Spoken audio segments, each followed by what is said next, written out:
as Tim Hardaway holds court. The killer crossover. Just feels good to be called one of the best. And we'll cover all the week's exciting action. Here's Bird. Drexler all over. He fires. It's a three-pointer. Hold on, folks. Irvin Magic Johnson. Barkley for three. Oh, no! Inside he comes. Rivers slams in. Killer crossover. Bird at the buzzer. Oh, my! Here's Isaiah. What a remarkable play by Mullins. Unbelievable. Oh, a spectacular move by Mike. We start off with this week's action reel and some Midwest madness.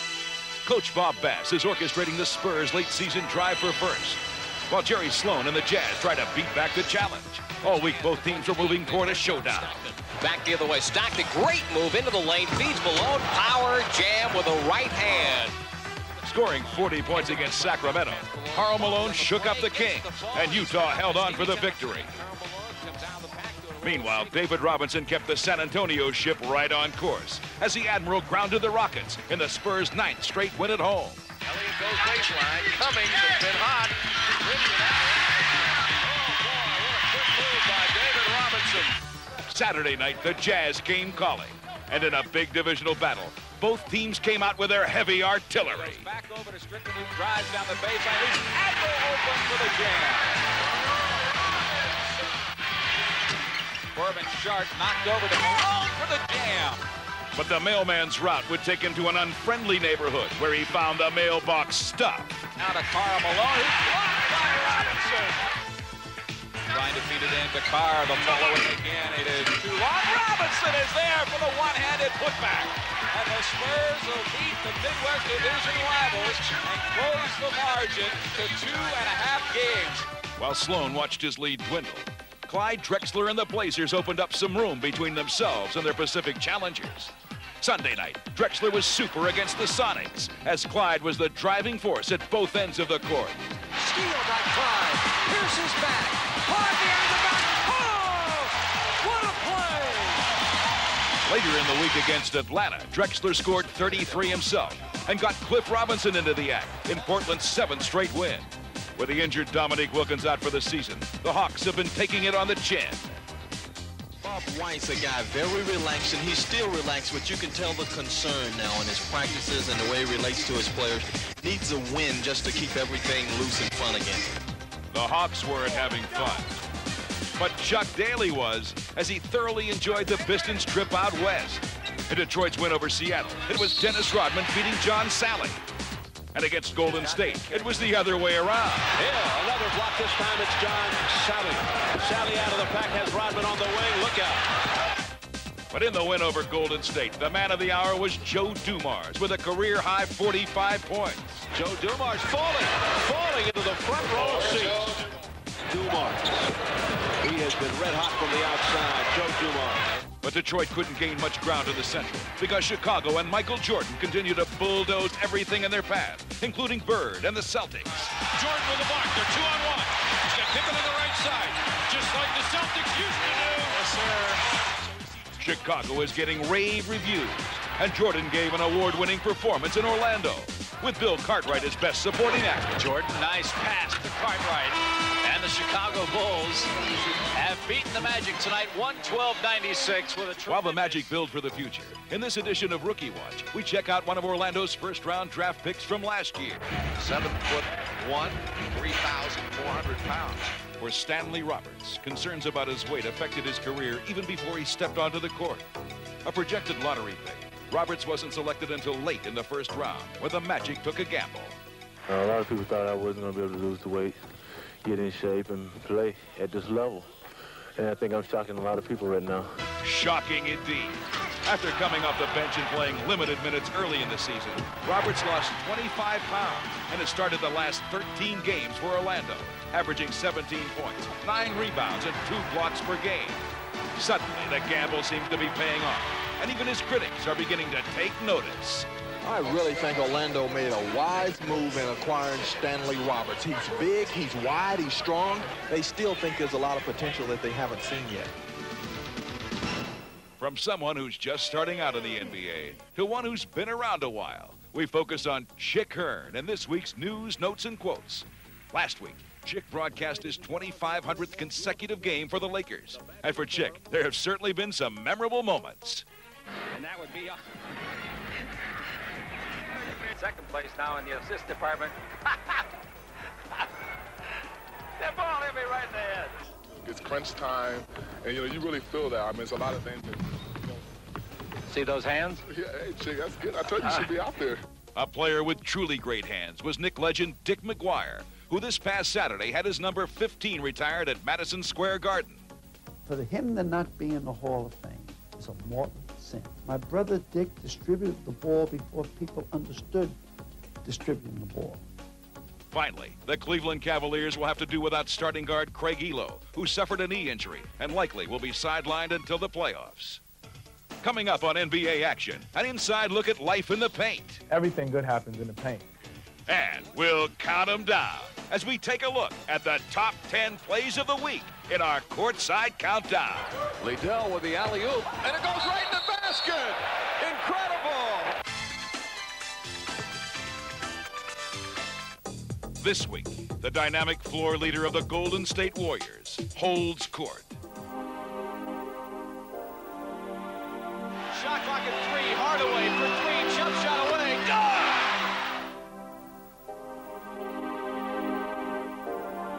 The killer crossover, oh, brother!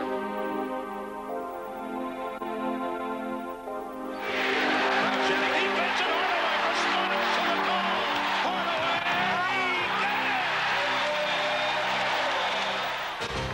In only his third year, Tim Hardaway has already achieved a stardom far beyond many expectations. Golden State made him the 14th pick in the '89 draft, but skeptics quickly doubted Tim's ability. Has a very suspect, a very unusual, let's call it questionable jump shot. No, let's call it ugly. Let's just call it. Hardaway began his first season with the Warriors, not knowing when his chance to prove himself would come. My first year, I thought I was just going to be on the bench, coming off the bench, learning from Winston Garland or who else was here. The coach put me in right away and said, yo, you my man. You know, this is what we drafted you for. He said, go with it. Let's play with him. Hardaway races it down. Hardaway going all the way. It's a big possession right here. Hardaway for 3. Hardaway. Oh, he got it. Push the foul. But once he got the ball, Tim dazzled any disbelievers with his enormous talent. Clock to 3. Hardaway. Oh, what a shot by Tim Hardaway. Plus the foul. Unbelievable. But perhaps Hardaway's greatest asset is his confidence. This little guy backs down from no one, and his fearless attitude is unshakable. I've been playing against bigger guys all my life, so I know how to go in there and take the contact and shoot over a big guy. Hardaway fakes the 3, gets around Lang, gets around Curry, puts it better.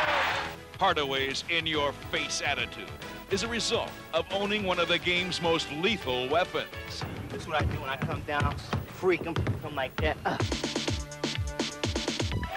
Hardaway, the killer crossover, he gets it. Hardaway, the killer crossover. I've seen people with great crossovers, and they were effective with it. But Tim is so fast. Not only will he blow by you, he will embarrass you when he goes by you. Here's Tim Hardaway behind the back. Oh, he spins and scores. And don't think Hardaway doesn't enjoy it. That's what I like to do when I'm out there on the court, just have fun and laugh and trick people and make good passes and stuff like that. Oh, wow.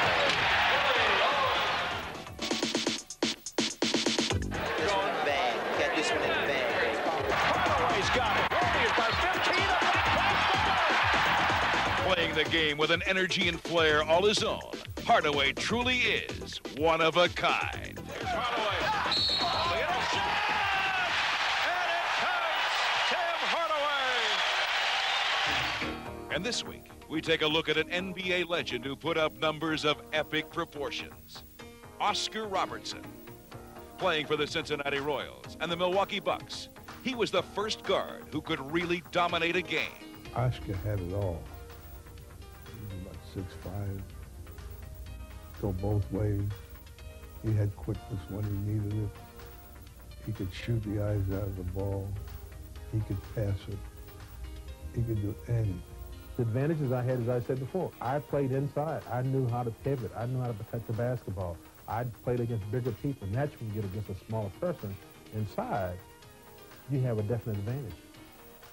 Oscar Robertson's resume includes a championship with the Bucks in 1971 and career averages of 26 points, 9.5 rebounds, and 7.5 assists. However, his most remarkable feat may have come in 1962, when amazingly, he averaged a triple-double for the entire season. Now, I've always said there's always someone out there who's make you play a little better, and I just didn't want to meet that person. I was just destined to do these things, I don't know why I did them. Although Oscar mastered the triple-double, he never recorded the ultimate single-game statistical achievement, the quadruple-double. Can you name the only guard in NBA history to ever accomplish this feat? The answer when we return here on NBA Action. Now the answer to our trivia question.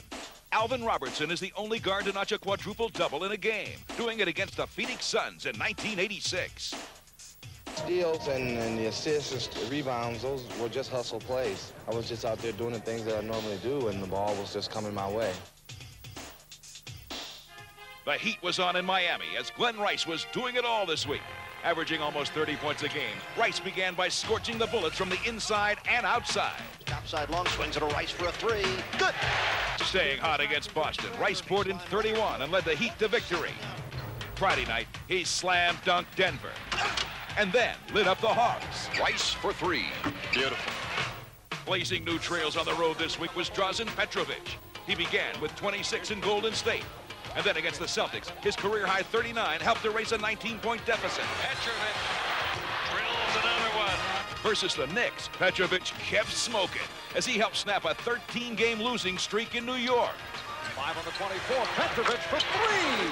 Perhaps the hottest player this week was the Lakers' Sedell Threatt.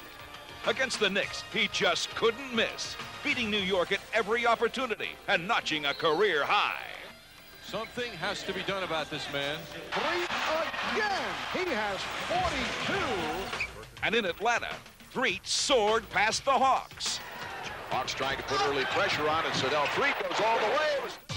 Sedell took his shooting touch into Cleveland for this week's marquee matchup. And spearheaded by their floor leader, the Lakers were looking to continue their winning ways on the road as they jumped out to an early lead. And there you see Sedell go to work. But Cleveland, tough at home, surged ahead in the first quarter behind some precision passing. And in the second, they built on their lead. Double team, ball squirts loose, a held to Terrell Brandon. He feeds it to Ferry, and Danny Ferry caps off the play. Countering for LA was guard Byron Scott, who was feeling it. Pure jump shooter. When he's hot, he gets real hot. Although Scott had 14 points at the half, the Cavs went into the locker room with a 4-point lead. Cleveland came out for the second half determined to mount a furious onslaught. AC stripped by Price. 3-on-2 Cavaliers with the fast break. Henry James spin move inside, and he got it. Good drop. Behind Mark Price's pinpoint passing, the Cavs lead grew to 13. And the desperate Dunleavy could only hope that Scott would continue to sizzle. Open man, Byron Scott, and the three is good. One of the better plays you'll see, Byron Scott faking the pass for the overplay, and then Eldon Campbell going to the basket. Scott's spirited play brought them close, and his teammates did the rest. Divac double, but he makes a nice move, and the Lakers are ahead. Unlikely hero Steve Kerr catapulted the Cavs into overtime as he was at the right place at the right time. He turns, he shoots, hits! Steve Kerr buries it! 20,000 are on their feet at the Coliseum. In overtime, Mark Price came through in the clutch. Price for three, and he hits the big three-pointer! AC Green answered right back to tie the game at 107. And after 2 Cav free throws, the game came down to one final shot. AC Green for three, this time it won't happen. And the Cavaliers, with a hard-fought overtime victory. Now, get ready for the best dunks and blocks of the week as we get in your face.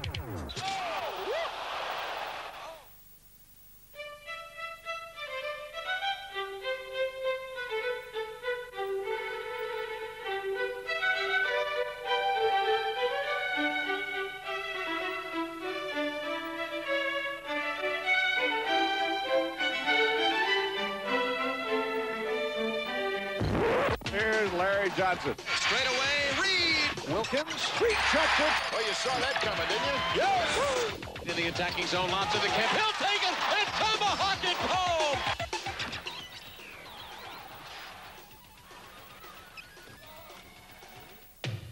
Now, in our inside look, we take you to where everyone wants to go, the paint. Everything good happens in the paint. If you can get in that area, you have three options. You can either pass the ball, you can keep your dribble, or you can score. And there's nowhere else on the floor you can do that from. Just want to get in the trenches. Just want to get in there because there's no action out there. I start every game with the idea that the key is my area, and if you come into my area, you're going to have to deal with me. Players of all shapes and sizes vie to control this crucial area because many games are decided in the paint. I think all the emphasis comes to keeping everyone out of the paint, and your offensive emphasis is getting into the paint. Being a guy who plays in the paint area and being 7'1", a lot of times when you have those guards, those pesky guards, you want to let them know that they do not belong in there. What a block by Sam Boyd. That's a house job. But sometimes the little guy can establish residence. The reason why I like it is the odds. There's no way that people think when you go in there with all these big trees that you're even going to come out of there. Long pass drifts into the corner. Richmond takes it to the inline. Oh, he flips it up and in. Isaiah gets Curry. Drives it. Finger rolls. Lefty and fills it up. Anthony, that is a drive. A lot of times guards will come in the middle and they'll think that they can get the shot off or shoot a layup and they're going to be quick enough to get around me, and just because of, you know, timing and wingspan, I can still block the shot, so you get a lot of them that way. But when the bigger player comes up short, there's no place to hide. Regardless if I block 6 shots, if he makes that one against me, they'll remember the one that he made, not the 6 that I blocked. So that's the mentality that a big guy has to have when you're dealing with the little guys down in the paint. For bruising big men like Karl Malone, the credo is simple. I don't think they got any business running across the lane and things like that. I think you have to let them know that, hey, this is where I live. For the game's most imposing players, life down in the paint is not for the faint of heart. You have to be physically and mentally tough to go down there. I want to get in there, get down there, get hit, and come out a winner. The paint has long been the scene of some classic confrontations. And when the Baltimore Bullets and New York Knicks engaged in battle, an epic struggle ensued. I don't think there were two teams that matched up as far as individuals playing against each other better than those two teams, the Knicks and the Bullets. And no two individuals were more closely matched than power forwards Gus Johnson and Dave DeBusschere. When these two battled, it was a bruising struggle, with each player fighting for any possible advantage. Playing against them was not fun, but it was a challenge. And I think we had a mutual respect for each other, although we tried to beat each other to death. Baltimore and New York fought some of the NBA's fiercest wars, and the men in the trenches were Johnson and DeBusschere. With neither player giving an inch, it was mentally and physically grueling each time they met. We played each other head-on as hard as you can play two guys, and I don't think I've come out of games sore than the ones I played against Gus Johnson.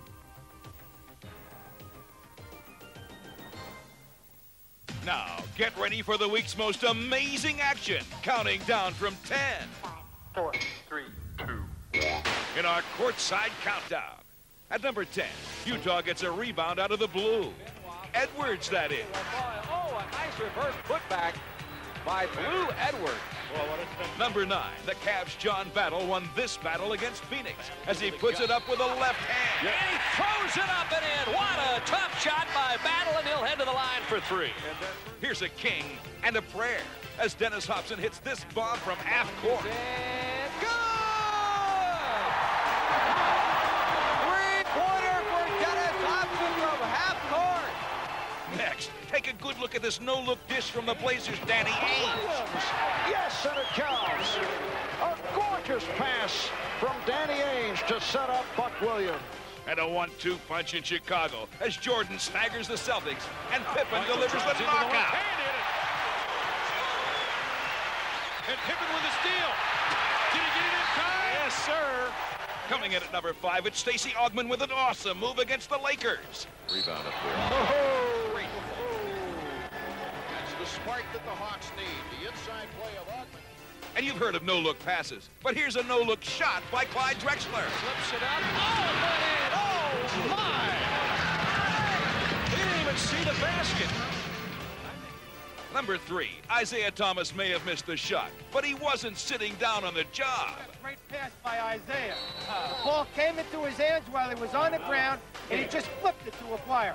At number 2, Spud Webb split 2 Rockets for this circus shot. In reversal, how did he make it? Spud Webb with an impossible shot.